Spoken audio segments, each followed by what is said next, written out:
Hey everybody, this is Miss Corey. Welcome to U1-L3, History of Early Humans.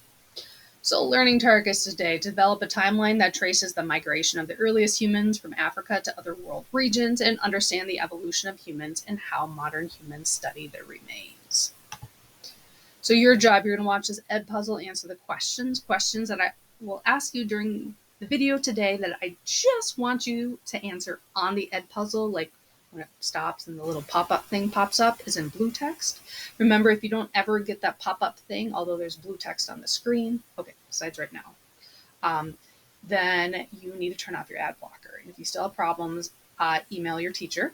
You're also going to follow along with your study guide under the Lesson 3 section. So remember, U1-L3 means Unit 1, Lesson 3. So in your study guide, we'll look for Lesson 3.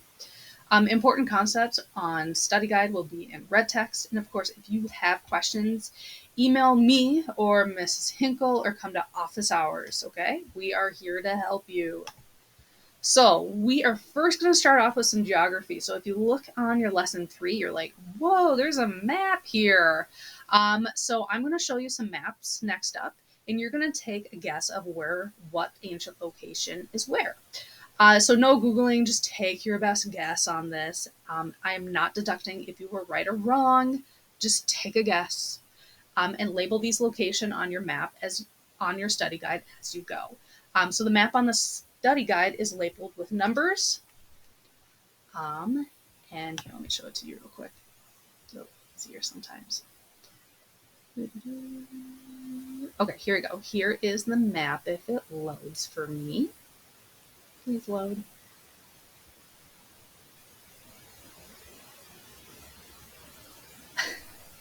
There it goes. Okay, perfect. Sorry about that. All right, so here's the map here. So you'll see all these little numbers. Each of the numbers will eventually pop up today during our activity. So for like number 1, spoiler alert, it's Eurasia. So for number 1, I already put down Eurasia for you. So as we go on, number 2, whatever that ends up being, you're right there, so on and so forth. All right, let's get back to that slideshow. All right, so first question, where is Eurasia? A, B, C, or D? All right, hopefully you said A. Yes, this is Eurasia. So typically we think of Europe and Asia as separate. I mean, in some cases, I guess they can be. But if you really look at a map, I mean, they are just one big landmass. So that's Eurasia. Where is the Middle East? All right, hopefully you said D on this. If not, that's okay. So yep, Middle East is going to be right here. So it's part of Eurasia. So it's kind of right in the middle between Europe, Asia, and Africa. So here is kind of a zoomed in map of the Middle East. We'll talk a lot about the Middle East because a lot of historical, like early human events happen in the Middle East. So specifically here, right in the Iraq area, which is modern day Iraq. Of course, they didn't call it Iraq like 4,000 years ago. All right, so where are the Balkans? Yep, that's going to be B. Right up here. It's going to be those kind of small countries in Europe. So here's a zoom-in map. I think the only time I mention it is with Slovenia, which is right here next to Italy. All right, here's another question. This is an ancient term. Where is Anatolia? So we'll talk about Anatolia quite a bit. It is pretty much in what is modern day Turkey. So right here, I mean, it is in the middle of Asia, Africa, Europe. It is such a crossroads right here.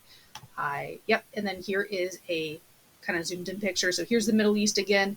Here's Turkey. Here's more of a zoomed in picture of Turkey. So you can really see where Anatolia is. All right, another ancient term. Where is the ancient Levant?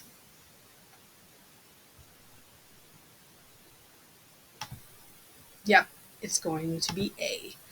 So ancient Levant is going to be what modern day we call like the countries of Syria, Lebanon, Israel, Jordan, Cyprus.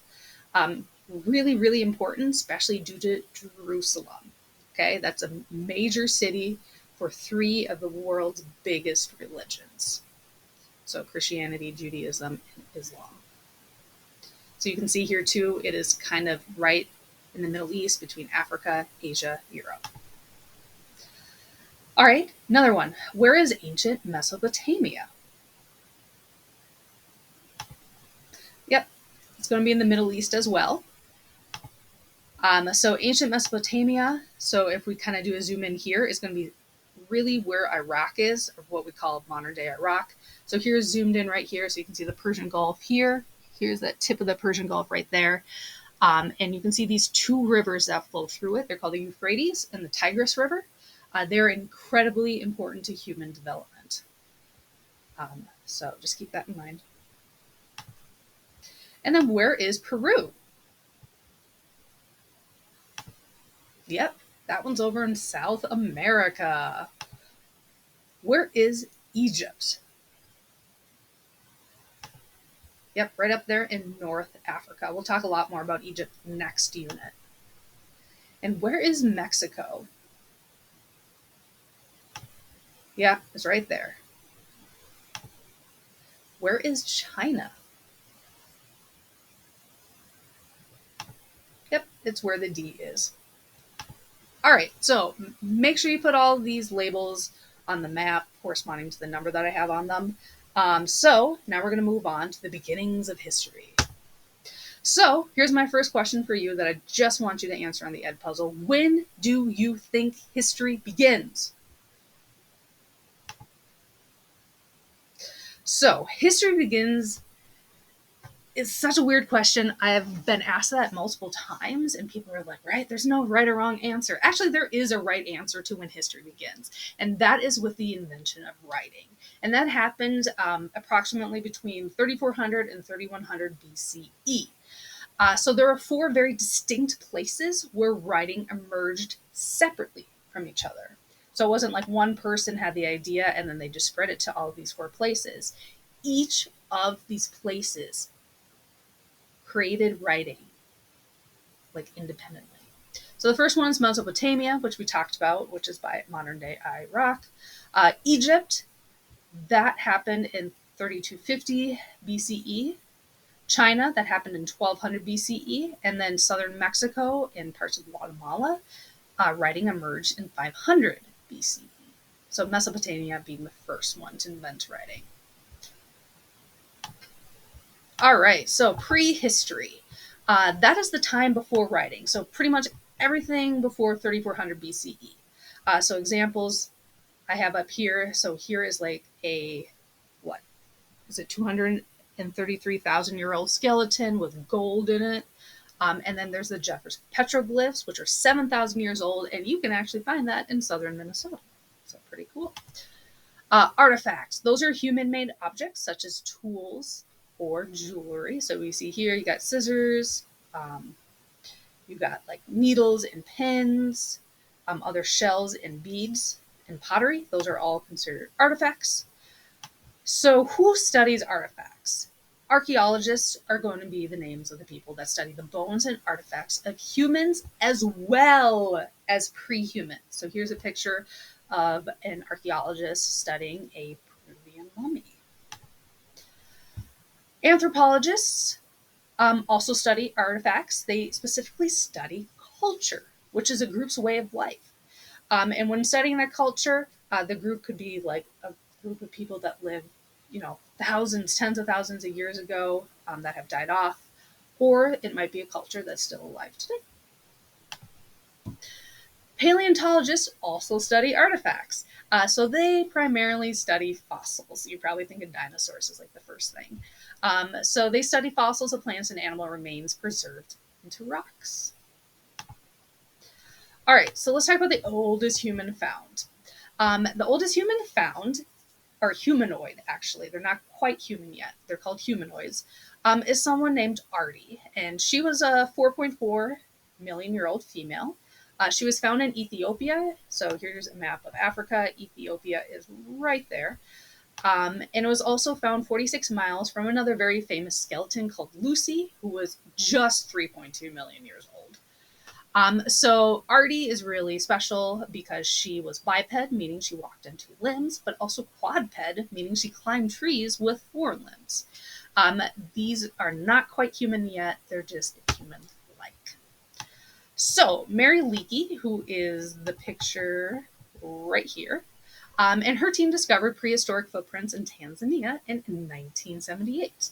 And these are called the Latoli footprints. They're very famous um, because they belong to hominids, which are creatures that walked upright. So, like before humans, but almost human. And those footprints are dated back to 3.6 million years ago. And here's a picture of the footprints, by the way. I know you're like, they're just footprints, but I know, but they're 3.6 million year old footprints. I mean, that's super cool. All right, so more about hominids. So hominids also developed technology or ways of applying knowledge, tools, and inventions to meet their needs. I know when we say technology today, you probably think of like internet and computers and stuff. But technology can be really anything. So like bow and arrows, the saddles, armor, um, like axes. Those are all technologies. All right, so here is my next question for you. Again, don't Google, just try your best. Can you put all the human ancestors in order? So, from oldest to newest, your choices are Neanderthal, Homo erectus, Homo sapiens, Homo habilis, and Cro-Magnon. Don't worry, this is tricky for me too. I just wanted to see if you could do it or not. So the answers are the oldest being D, Homo habilis, B, Homo erectus. The middle one is being A, Neanderthals. Then after that, it's E, Cro-Magnons. And finally, Homo sapiens, which is the newest. All right, so Homo habilis. So they were a species about 2.5 to 1.5 million BCE. And it literally translates to man of skill. So they use lots of tools, especially from lava rock, which we know as obsidian. So here's a diagram of how to make a hand tool out of obsidian and also some obsidian arrowheads. Homo erectus. So they were around about 1.6 million BCE to 30,000 BCE. And they literally mean upright man. They were more intelligent and adaptable, and they were the first to migrate out of Africa. Then we have the Neanderthals. So they were from 200,000 to 30,000 BCE. And they actually had very giant brains, bigger than modern day humans. So here's a diagram. But the thing is, their brains weren't quite developed in the communication area, so they were pretty awful at communicating, so especially language. But one thing that they did do that was new was ritual burials. So when someone died, they would actually lay flowers on the grave sites. And archaeologists have found flower remains on those grave sites. They also have huge muscles and body frame. Then there's the Cro-Magnons. So they were 40,000 to 8,000 BCE. They're also prehistoric humans. I don't know why the R is capitalized. That was just a typo. And identical to modern day humans. They're classified as Homo sapiens. And they are starting to get taller, right? So their average height was above 5 feet now. And they created art, which was really unique to them. So, art. That is a huge source of archaeological research. Okay. Art can be used in cave paintings for various reasons, like religious ceremonies, hunting rituals, or a form of early written history. So, before words, right, they would tell stories through pictures. And archaeologists have found a flute actually in a Neanderthal cave in Slovenia, which is in the Balkans. And it's made of a bear femur. Here's a picture of it right here, and it is 40,000 years old. All right, so human migration and the beginning of agriculture. We'll talk about agriculture a little bit more in depth later on, but all early humans were also hunter-gatherers, and that is when like a group of people's food supply depended on hunting animals and collecting plant foods. Um, During hunter-gatherers also used stone tools. Um, Early humans were nomads or highly mobile people, so they moved from place to place, foraging and searching for new food sources. Now, there's still some people who are nomads today. One of the biggest examples would be in the steppes of Mongolia. So, leaving Africa. Hominids started leaving Africa about 125,000 years ago. So, they went to Europe about 33,000 years ago, China about 67,000 years ago, Australia, hominids started to settle them about 38,000 years ago, North America, just 12,000, and South America between 12 and 33,000. But the question is, how do you think archaeologists and anthropologists know when hominids started settling different territories?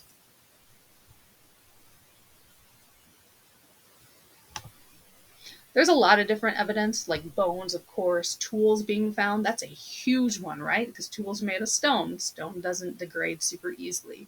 So those are some of the biggest reasons that archaeologists know these dates. So here's a map of how humans and hominids spread throughout the world. So you can see here in Africa, they spread up through Europe, and then over here to Asia, down through Australia, also up north in Asia over the land bridge, and down through North and South America.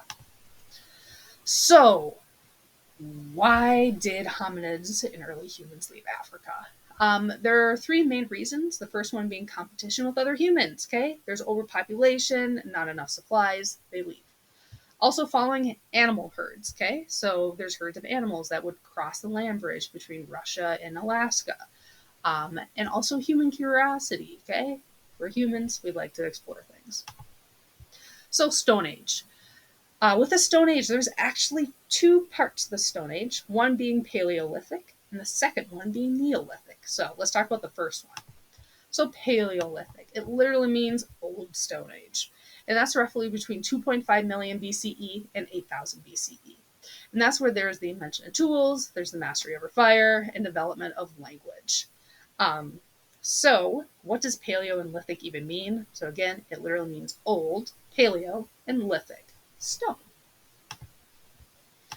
Neolithic, okay, so this is the second part to the Stone Age.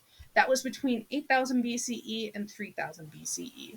And that's where people learned to polish stone tools so they would last longer and look prettier.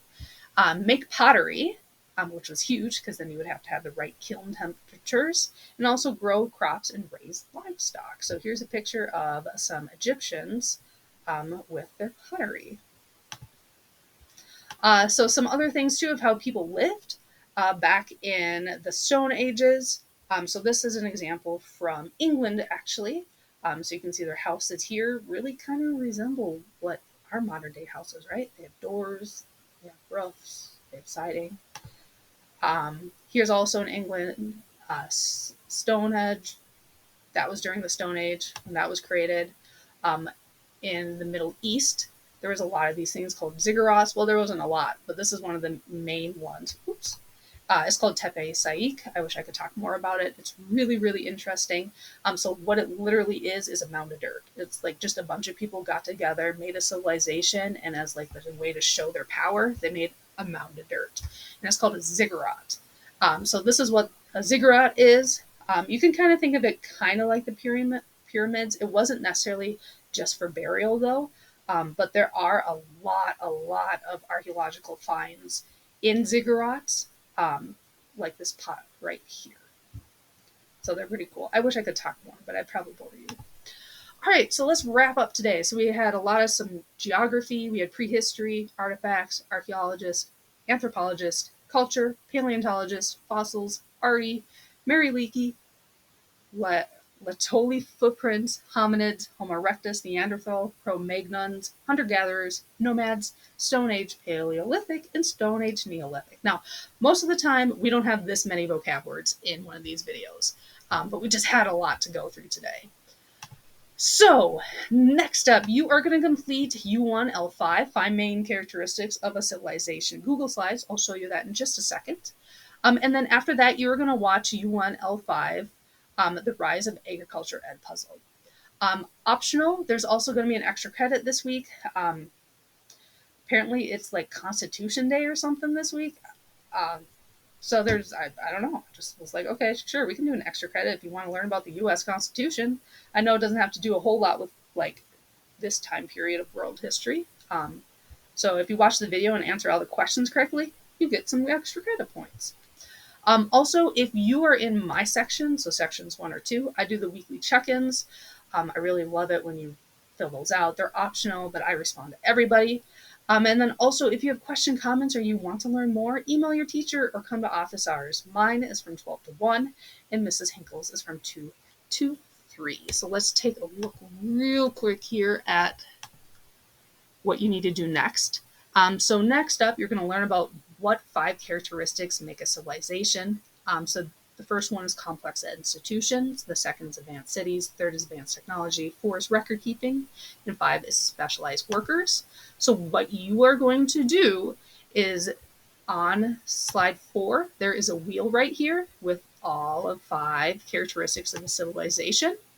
And you're going to fill in 2 to 3 pieces of information for each of the 5 characteristics, depending on where your home city is. So if you live in Rogers, Elk River, Zimmerman, St. Michael, Otsego, Dayton, etc., you are going to look up different information about each or about your home city and what kind of specialized workers they have, what kind of complex institutions they have, advanced cities, which of course, right, you're in a city. Advanced technology, and also record keeping. So I did an example. I did Minneapolis. So I did complex institutions. I talked about like the public schools and the mayor. Advanced city, I talk about how it's the largest city in Minnesota, in the downtown area. For advanced technology, I talked about the light rail system, also the high-speed internet. For record keeping, I talked about the guy who was in charge of tax records, also the Hennepin History Museum.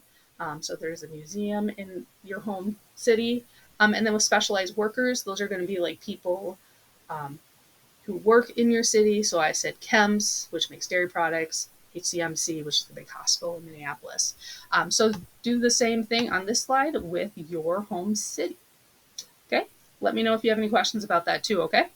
If not, I hope you have a great week. Thanks for watching. See ya.